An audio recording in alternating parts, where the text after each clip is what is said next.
Part the Mistveil might just be the best set in all of Flesh of Blood, and today we're going to be going over why.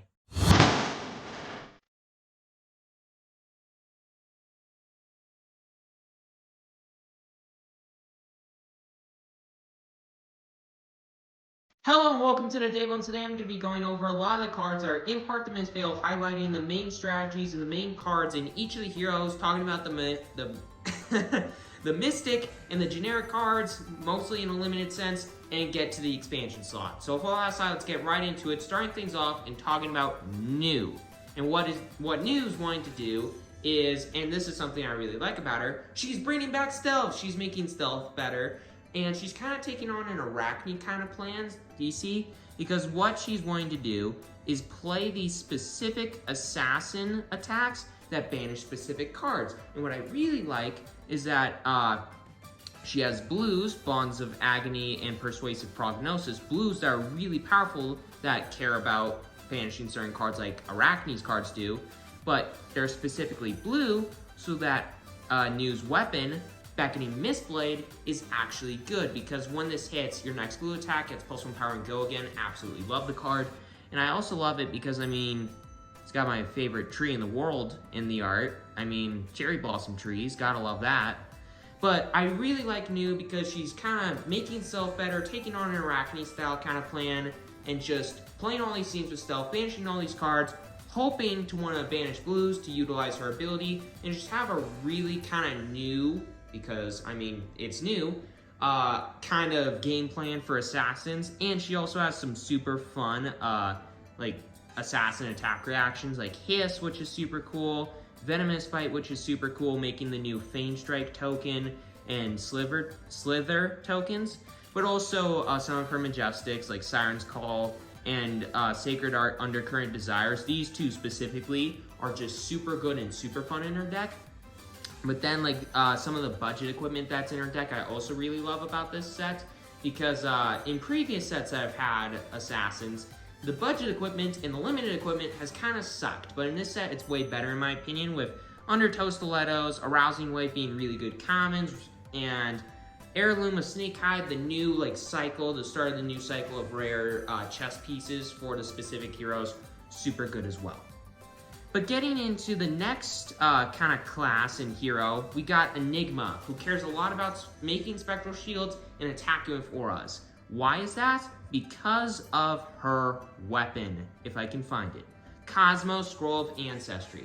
It says, during your turn, auras you control of ward are weapons with base power equal to their ward and a once per turn action of paying a resource to attack. Your auras with one or more +1 counters on them also get go again. So what Enigma is wanting to do is it's kind of like the original Prism, but less powerful, and taking on a new kind of like style almost, because what the old Prism wanted to do was play Spectre cards. Well, what Enigma is wanting to do is she's wanting to play Ward, which is way less powerful, and Cosmo, the thing that allows her to attack with said auras, force you to pay resources in order to attack with them, which is notably not on Prism's, the OG Prism signature weapon. But I really like this deck because it's super cool. I mean, we got 10,000 Year Reunion. I love this card. I love the art of this card. I love the style of this card. I mean, it's a 3 of. I believe it should be a 3 of in every Enigma deck. I think Rage Spectre is actually like a really good card in the deck. You'd be surprised as to how much work it can put in. Same thing with Restless Coalescence. Oh my god, this thing spits out so many spectral shields. Astral Etchings, I said it wrong the other day, Ancestral Etchings, but Astral Etchings is super cool too. I think you should run most of the rainbow of it. I think you should definitely run 3 of these, 3 of these, and like 1 or 2 of these, maybe 3, but I don't think you should probably run 3 of them. But there are just so many sweet new auras for Enigma, and then you get to the Mystic side of her, and we got all of these instant speed auras, like Haze Shelter, which is super awesome. Definitely should be a 3 of in reds and blues. And Waning Vengeance is also a super cool new instant that's super good. Waxing Spectre, I actually think, is a little bit better than people give it credit for. And then Manifestation of Miragai is super cool. And of course, the Sacred Art Immortal Lunar Shrine for Enigma is awesome as well, because it's the Sacred Art. I mean, it's gonna be good no matter what.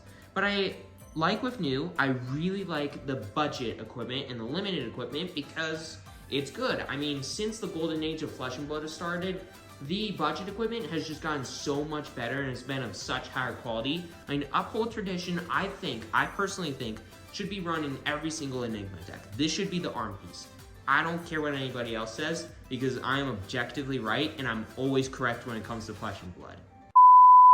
But then there's also Truths Retold, which I think is actually pretty good. I mean, I didn't think it was good at first, but then I play tested it a little bit. And if games go long enough, it's a super good card.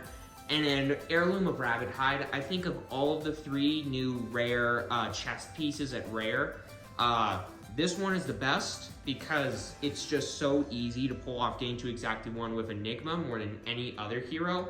Plus, this has Ward 4, so it can defend for more than any of the others. So it just makes it that much better.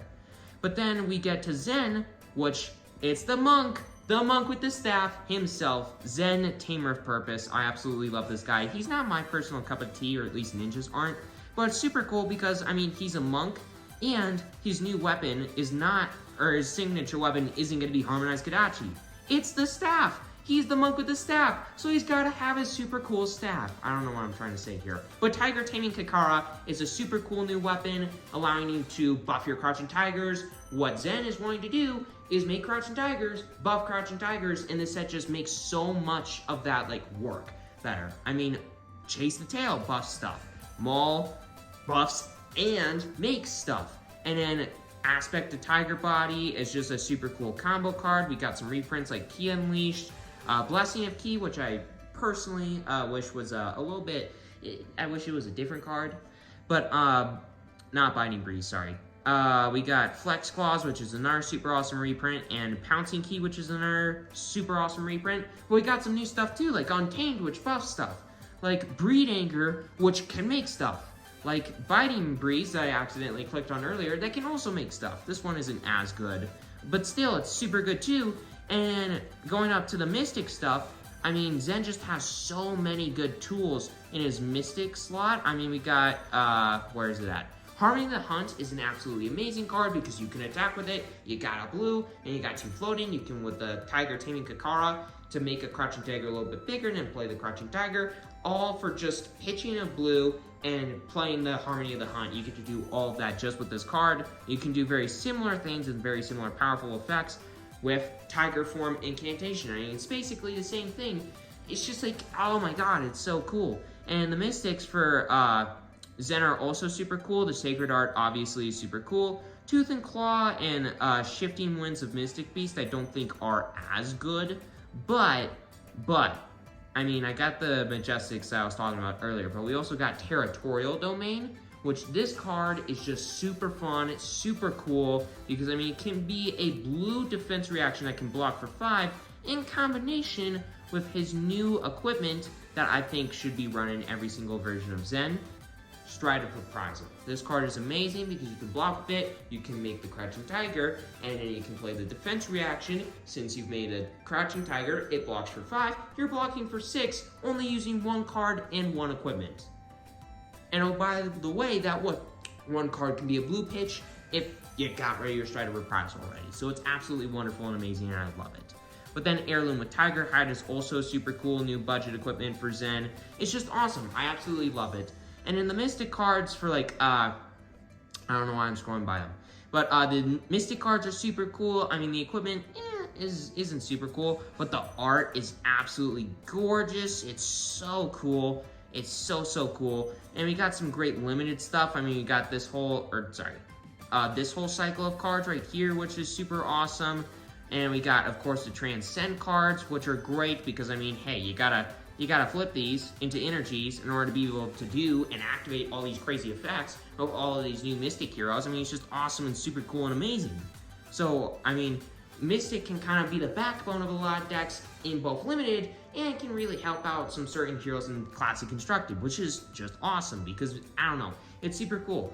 Because it's just it's an extra generic, basically, class, whatever, in the sets, because, I mean, you get 8 packs for limited. I'm kind of talking more about limited now. But for mystics, I mean, you got all that stuff that can help you make the limited deck. And you also got the generic cards, which, I mean, with 8 packs, you got the generics, you got the mystics, which can be run in any of the decks, and some really, like, key cards based on what class you're running, and you can just make a super fun limited deck. I mean, it's just cool. And, I mean, a lot of the generics in this set are super cool, because they can actually, like, matter. Like, they can actually, impact certain cards in the set. Sorry, I was going blank there. But Blanche is super cool because it can make stuff lose colors, and every single class in the set, it's like, hey, if you pitched a blue, or if you played a blue this turn, you get an effect. Well, now they lose all their colors, so they're no longer blue, or something like that. Super good and limited. This can make you like get a little sneak peek at what's going on in the arsenal if they're setting up in a later turn, or if you want to make sure like, hey, what's going on in the equipment zone over there, you can take a little peek. You can see like, oh, there's those stupid cloaked equipment, and you get a little peek. It's like, oh, I'm not going to be surprised anymore.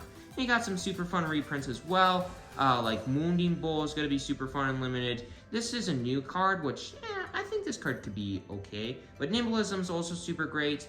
And then this, the expansion slot, is one of the highlights of the entire set because there isn't really that many bad cards in the entire expansion slot. I mean, visit the Goldmane Estate, visit the Golden Anvil, Laundra Half Glove, Murky Water, let's see, where is it at? Shadow Realm Horror and Eloquent Eulogy, I've all already talked about. Link in the description if you want to hear me talk about those more in depth.